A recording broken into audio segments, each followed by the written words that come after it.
Now let us do the second part of optics. The first part I covered in about 50 different lessons. That was your geometrical optics or ray optics. Now let us do the wave optics lesson 1. Wave optics, it is also called physical optics. In ray optics, which was also called geometrical optics, we studied about reflection, refraction. Reflection means there was a plane mirror, this was the normal, a ray coming like this, incident angle and reflected, so this angle of refraction, both the angles were equal. And in refraction we studied glass slab. In refraction we studied a glass slab, normal, ray coming, going from rarer to denser, it bends towards the normal, angle of refraction, then again angle of incidence, then it was again going away. And we also derived many expressions. In prism also we studied the path of a ray in a prism, angle of incidence, a refraction, angle of incidence within it, then angle of emergence, angle of the prism, and we derived many different expressions. So we studied about reflection, refraction. All these are macroscopic phenomena. What do you mean by macroscopic? Macro, not micro. Macroscopic means visible to the naked eye. We don't require a microscope for that. Where we use the geometry of straight line to derive various expressions. We used to only straight line, means we are considering light to be traveling in a straight line, and the path along which it was traveling was considered as a ray, and we studied the different phenomena considering the path of the light, that is the ray of light as a straight line. We studied different things. Then now there are other things also. There are other phenomena called microscopic phenomena. Microscopic means they are so small, we need to have a microscope to observe those effects. And what are they? Interference, diffraction and polarization. We'll study this interference, diffraction and polarization separately, which require light to be considered as a wave. To explain this phenomena, interference, diffraction, polarization, we need to consider light as a wave like this, a transverse wave, propagating this way, where this part is going up, this part is coming down, like a wave, which I will explain later on. So we have to consider light as a wave to explain these phenomena, interference, diffraction and polarization. So we consider as a wave, rather an electromagnetic wave. It is a wave which is also called an electromagnetic wave, which carries energy and momentum and having speed c is equal to 3 into 10 to the power 8 meter per second in vacuum. As you remember, in electrostatics we studied Coulomb's law, where F was the force between two charges Q1, Q2, 1 by 4 pi epsilon naught Q1, Q2 over R square, where epsilon naught was called the permittivity of vacuum or free space. And the value of epsilon naught was this much, Coulomb square Newton inverse meter to the power minus 2. Now, when we'll study magnetism, similarly we'll see in the course of time in magnetism, we shall study the force between two magnetic poles, means a north pole and a north pole force between them, or a south pole force between them, or a north pole and a south pole the force between them. Here it is repulsive, here it is repulsive, here it is attractive. That force is equal to mu naught over 4 pi m1 m2 over r square, where m1 m2 is the pole strength of one pole, m1, m2 is the pole strength of another pole. What is the meaning of m1, m2 pole strength? We will discuss in magnetism. For the time being, let us proceed ahead. R is the distance between the two poles. Mu naught here is a constant. Like in electrostatics, epsilon naught was a constant. Here mu naught is a constant. Where mu naught is called permeability, not permittivity, permeability of vacuum or free space. F is the force between the two magnetic poles, M1, M2 the pole strength of the two poles. Your epsilon naught had a value that was 8.85 10 to the power minus 12. Similarly, mu naught also has a value. The value of mu naught is 4 pi 10 to the power minus 7 Weber ampere inverse meter inverse. What is Weber? We'll study in magnetism. Ampere is the unit of current, meter is distance. Now, if you calculate this one, you put the value of mu naught from here, put the value of epsilon naught, that is 8.85 into 10 to the power minus 12, multiply them, take the square root, and 1 over that, you will find this number, 3 into 10 to the power 8 meter per second. That is the speed of light in vacuum or free space. So your C is equal to this thing. Now, if light is not traveling in vacuum in a medium, let's say water or glass, then in a medium the speed will be V is equal to 1 over mu epsilon naught square root of that, where this is the permeability of the medium, this is the permittivity of the medium. If you write like this naught stands for vacuum. If you write like this naught stands for vacuum. If this is not written, it is just written this and this is just written this, then this is for a medium, this is for a medium other than vacuum. So this is the velocity of light in a medium whose mu is equal to permeability and epsilon is equal to permittivity of the medium. Now, let us go to the next page.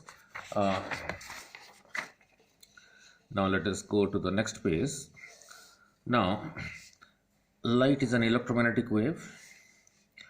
In subsequent lessons, we shall study how an electromagnetic, EM stands means electromagnetic wave, is produced due to a combination of an electric field, which you already know in electrostatics, and a magnetic field, which we will discuss in a different chapter in magnetism. A combined electric field and a magnetic field produce a disturbance, a wave. That wave is called an electromagnetic wave, where E and B are the electromagnetic, and here also we'll observe this electric field, the magnetic field, and the wave. This wave, which is produced due to the combination of these two, which we shall study in a different chapter, will find this as well as this, they are mutually perpendicular to one another. Mutually perpendicular means the wave is going this way, electromagnetic wave, and E and B will be perpendicular to this. So if one is like this, the other will be vertically upward, mutually perpendicular. It is like your X, Y, Z axis. And electromagnetic wave, they are transverse waves, means they are like this. They are like this. Now, and the different components are, I have written here, from radio waves, microwaves, infrared waves, visible light, ultraviolet light, X-rays, gamma rays.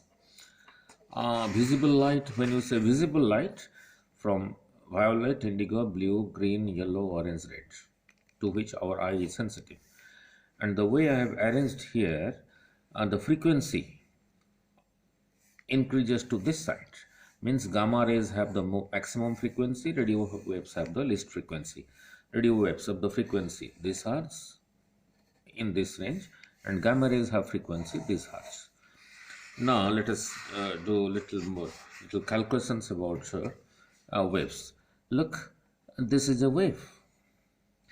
Now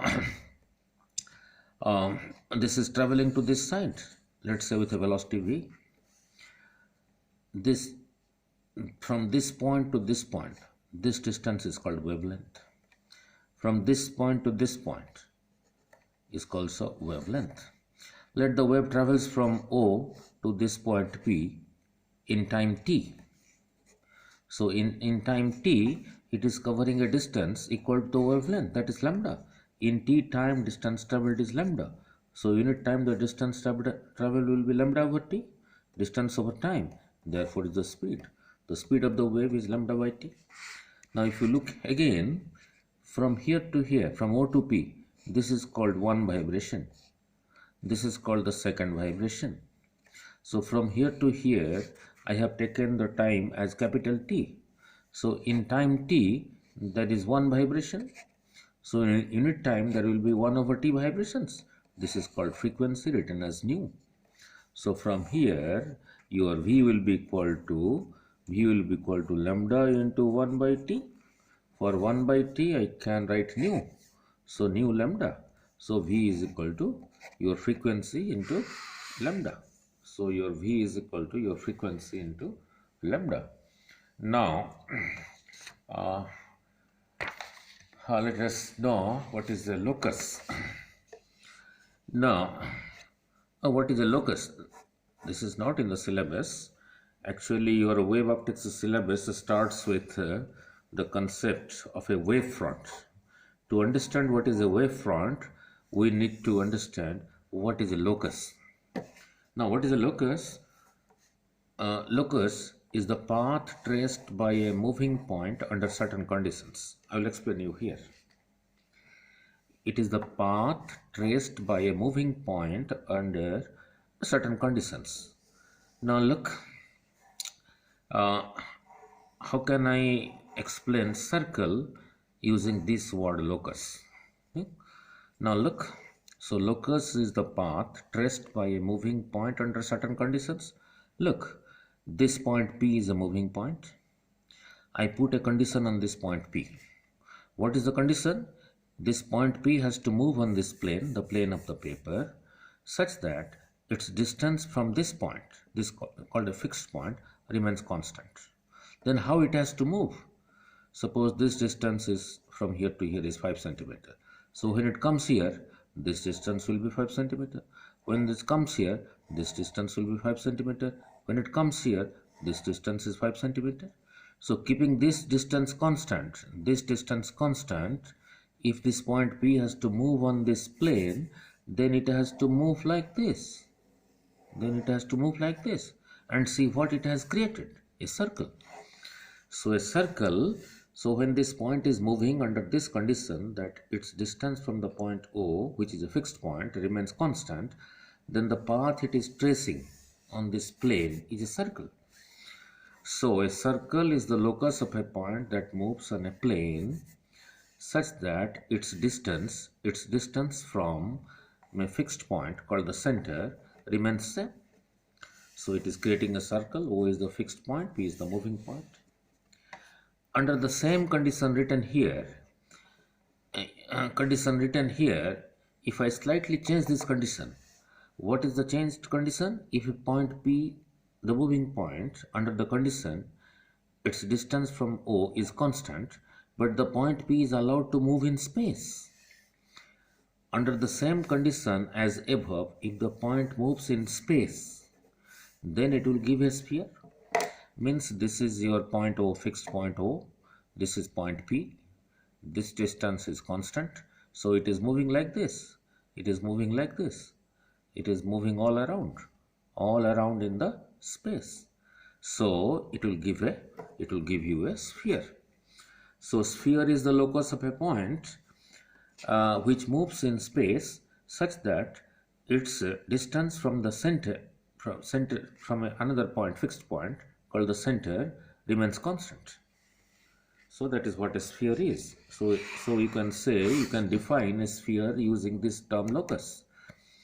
So a sphere is the locus of a point which moves in space such that its distance from another point which is fixed remains constant, but it has to move in the space, so it gives a sphere. Now we'll define wavefront. Is defined as the locus of all points in a medium which are in same phase, in the same state when a wave travels in the medium. When a wave travels in the medium. For example, look at this. This is a wave. This point, this point, this point, this point, this point. All are in the same state of vibration. So if you connect them, then this is called a wavefront. This is called a wavefront. Look at another.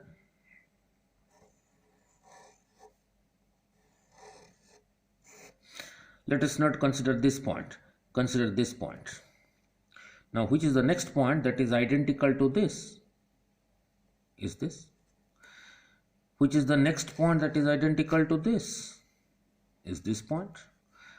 Which is the next point that is identical to this? Is this point? So you connect this, this, this and this.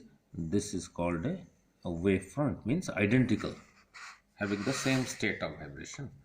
So next, in the next lesson, we will go to different types of wavefronts, spherical wavefronts, cylindrical wavefronts and plane wavefronts, and then we'll gradually move on to interference and diffraction and polarization.